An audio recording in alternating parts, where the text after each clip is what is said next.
Thank you, Mr. Chairman. My question is for Director Rausch. Thank you for being here. Specifically, I want to ask you questions about the Second Amendment, Heller, and the Bruen decision, because you obviously raised both Bruen and Heller in your comments, Director. First, I mean, you agree that this committee has to act in accordance with the Second Amendment, correct? And thank you. Yes, Representative. I think here's what we can do. If y'all can just have, I'm not going to recognize you guys every time, so I know you all will be respectful. Everybody in this committee will be respectful of every person down there. So, thank you, Chairman. Yes, sir. I would agree that following the Second Amendment, but also following the rulings of the Supreme Court, who provides us the guidance in law enforcement on the application of the Second Amendment. Sure. So you would agree that if the Second Amendment required that citizens be permitted to carry not just handguns, but long guns in public, then this committee would be obligated to vote in favor of HB 1005, correct? Yeah, I can't agree completely to that, Representative, because the rulings of the court is what we have to agree to. The Second Amendment doesn't explicitly provide direction on this. The courts have provided the clarification of the application. Even Justice Thomas provides that in his ruling in Bruen. Sure, and Justice Thomas and Bruen relied heavily on Justice Scalia's opinion in Heller, correct? That's absolutely correct. And one of the things that Justice Scalia focused on in Heller was that the Second Amendment is comprised of two clauses, a prefatory clause and an operative clause, correct? Correct. And the prefatory clause is, quote, a well-regulated militia being necessary to the security of a free state, close quote, correct? Close. That's the prefatory clause. When you say close, have I missed it somewhere? No, I think that's a close. Okay. I think that's a close quote. Okay. I don't know it's exact, but well, the full Second Amendment says a well-regulated militia being necessary to the security of a free state, comma, the right of the people to keep and bear arms shall not be infringed, correct? Absolutely. And you understand that what the Second Amendment was doing was not creating a right, but rather codifying a pre-existing right, correct? Correct.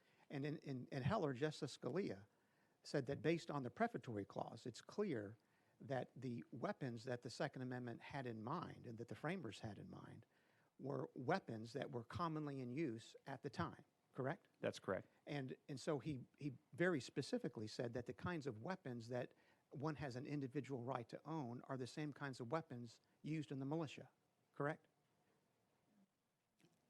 I'm not sure that he dug into that. Okay, I'm not sure he went that far.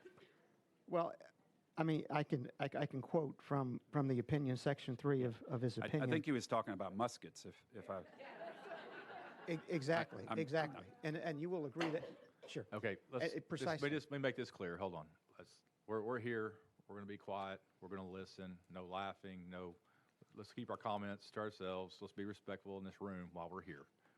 Please. All right. Representative Bulso, you're recognized. Sure. And you will agree that a musket is a long gun, correct? It is. Okay. And on page 627 of Heller, I mean, Justice Scalia said, among other things, that the Second Amendment secured a right, quote, to bring the sorts of lawful weapons that they possessed at home to militia duty, close quote. So if, in fact, the Supreme Court is telling us that the Second Amendment protects the right to keep and bear not just pistols or handguns, but long guns, you would agree that Justice Scalia's opinion is authoritative for this committee, correct? I would agree, yes, in that he was also talking about, now you got to remember the District of Columbia case was about in your home. It wasn't about out in public. And so Heller was about what you could have in your home, not about what you could carry in public. And so so yes, you can have the long guns in your home. It didn't extend outside the home in the Heller case. No, but Bruen discussed specifically the Sullivan Law in New York, which dealt with carrying a gun outside of your home, correct? Carrying the handgun. And Justice Thomas and Bruen incorporated the analysis that Justice Scalia gave us in Heller. Isn't that true? In addressing handguns. Sure. So we've got the Supreme Court of the United States saying in Heller, and by adoption in Bruen, that the Second Amendment applies both to handguns and to long guns, that is, guns that were commonly used in use at the time of the American Revolution for militia.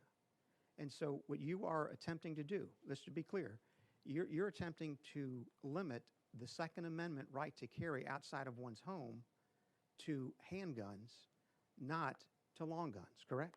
What I am saying is that the court ruled that states have the authority to reasonably regulate firearms. And so in the Bruen case, it was about handguns, and even Justice Thomas recognizes that. There's quite a bit of discussion in the Bruen case about the fear that is caused by dangerous other types of weapons. And so that has to be considered when considering regulation. And so the court still recognizes that states have the authority to reasonably regulate firearms and the manner that they are carried and where they are carried and how they're carried and when they can be carried. That is recognized continuously by the Supreme Court.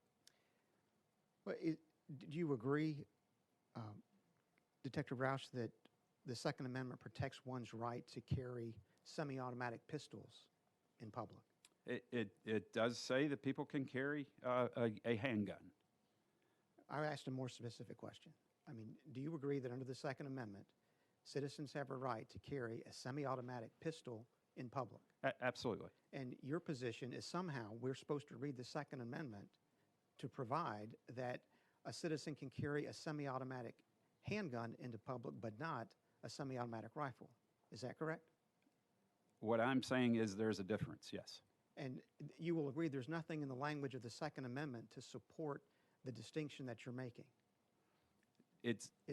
There's not anything specific in the Second Amendment that says yes or no to this, right? The rulings of the court is what gives us guidance on what can and cannot fall under the Second Amendment. And so I would say that based on the rulings of the court, you still have the authority as a state, we still have the authority to limit what is carried. And that's the point that was made in Bruen and the point that's made in Heller.